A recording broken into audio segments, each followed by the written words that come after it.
This has been our first year in operation at Mercy Hospital with the new practice of Mercy Cardiology.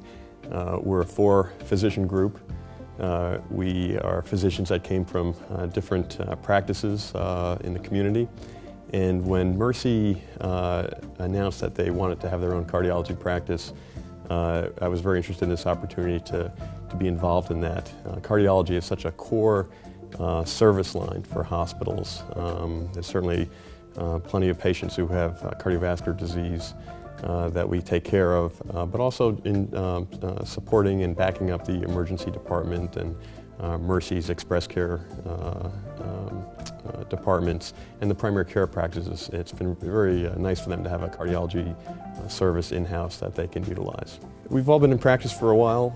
We all bring different things to the practice. We all have different specialties within within cardiology, and it's been a really nice mix to have that balance of skill sets in one practice. It was back in 1995 that I had my first experience in working with cardiologists. I needed to have a bypass surgery, and so I did have quadruple bypass. And in the intervening years, of course, it's important to monitor that condition and to make sure that I remain healthy. And for the past 10 years, I've felt privileged to be part of Dr. Brett's practice. He, in my eyes, is a very capable and confident physician. He cares a lot about his patients. He communicates well. And that all amplifies the concept at Mercy Hospital of compassionate care. And as a result of that kind of environment that exists and that trust and confidence that I have in the practice, I'm very happy to be part of it. I think in order for any physician to be effective, they have to be certainly capable. They have to certainly care.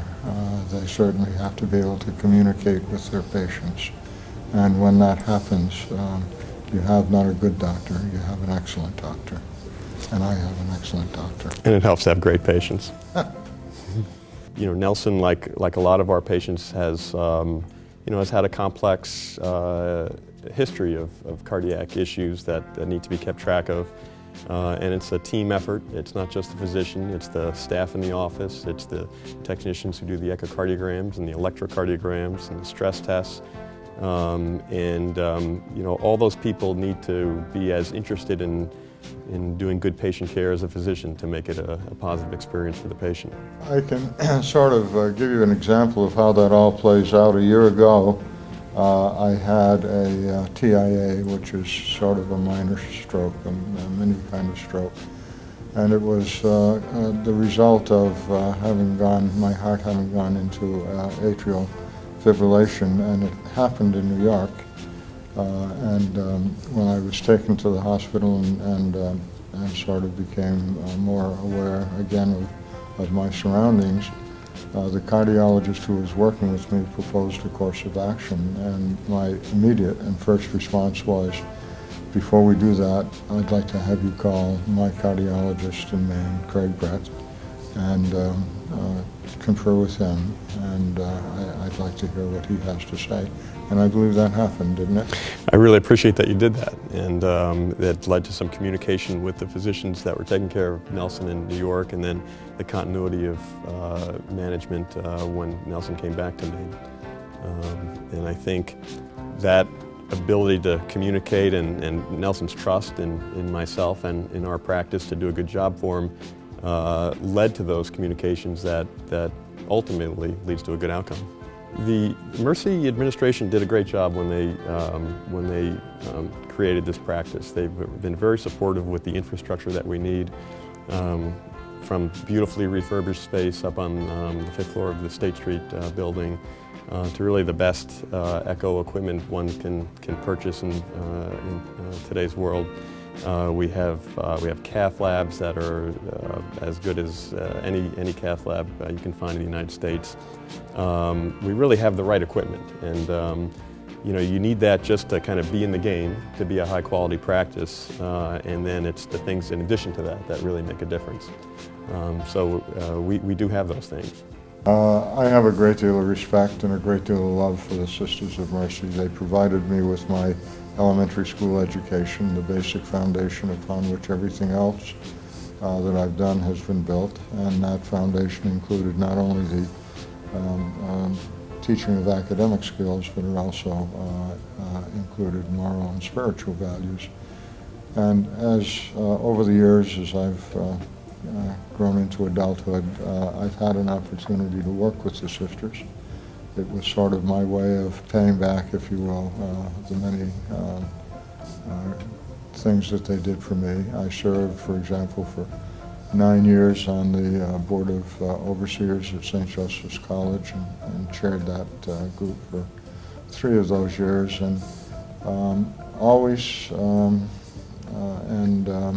everywhere that I've seen the work of the sisters, I've seen this sense of carrying out the gospel imperatives of feeding the hungry, clothing the sick, healing the sick, sheltering the homeless. And always it's done with great love and great compassion. And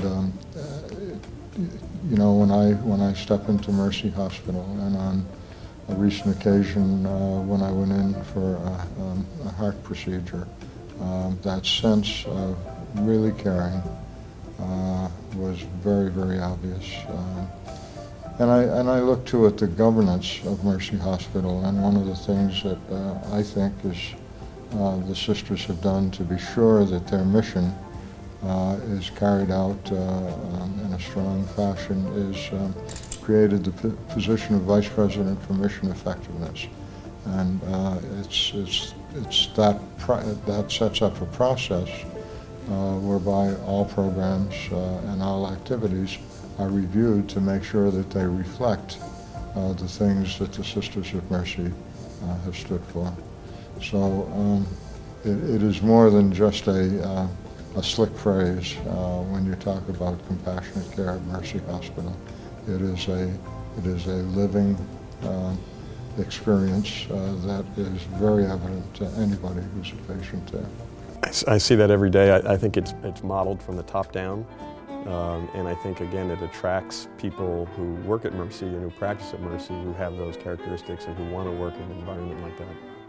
I know that Dr. Brett knows what my conditions is and what my needs are, and I don't give that aspect of my care any thought at all, because I just know that when I go to see Dr. Brett because I have a problem, that it's going to be addressed. You know, again, my job is so much easier when I have patients like Nelson who understand their condition and who ask the right questions, who are very invested in their own health and want to do the things that they need to do to maintain that level of health. And I wish all my patients were like Nelson. Unfortunately, they're not, and that's the challenge sometimes. We spent this year developing the infrastructure of a general cardiology practice, and that's worked really well. We have a growing, large practice that seems to be working very well. Coming up, we'd really like to develop our preventive cardiology programs to a higher level of structure. We are kicking off our lipid disorders clinic at Mercy Hospital, which is a structured program for the increasing number of patients who have cholesterol problems. And it's a multidisciplinary effort with a cardiologist. We have a diabetes physician, since a lot of these patients do have diabetes as well. We have a dietitian who's experienced in patients, in managing patients with cholesterol abnormalities. And it's a structured program to try to improve the lipid levels of these patients, since lipid levels are so strongly correlated with the development of heart disease. And the way that care right now is typically is often fragmented, and so this is an attempt to bring some structure to that process and give better care.